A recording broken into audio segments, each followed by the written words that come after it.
Les hommes de la tribu Body boivent du lait mélangé à du sang de vache pendant 6 mois enfermés dans des huttes. Les femmes nettoient leur sueur, leur versent de l'alcool et chantent pour les maintenir éveillés. Ils en sortent gonflés, ballonnés, à peine capables de marcher. Le village acclame celui qui a le plus gros ventre, il est couronné le plus séduisant. Les filles se battent pour l'épouser, car ici, un gros ventre n'est pas de la graisse, c'est la beauté, le pouvoir, la fierté.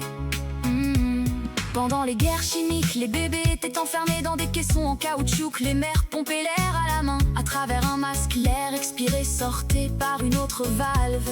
Mais si les parents fatiguaient, le bébé suffoquait. Une vie suspendue à un mouvement de pompe.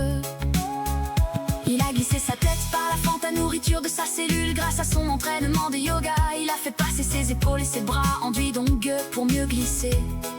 Ses hanches se sont coincées, il a enlevé son pantalon et s'est faufilé. Il a enfilé son pantalon et passé devant les gardes endormis. L'un a été trompé par un faux oreiller. Quand ils ont compris, 400 policiers l'ont poursuivi. Il les a semés pendant 6 jours avant d'être retrouvés sur un toit, caché dans un carton.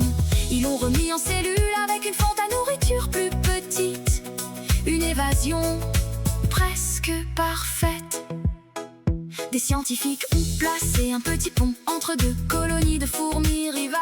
Ils pensaient que les fourmis exploreraient. Au lieu de ça, elles ont déclaré la guerre. Comme des armées, elles ont déchiré leurs ennemis, ramenant les corps comme des trophées. Les reines ne sont jamais sorties de leur nid, mais leurs armées se sont battues comme des machines. À la fin de la journée, une colonie avait disparu sans survivants.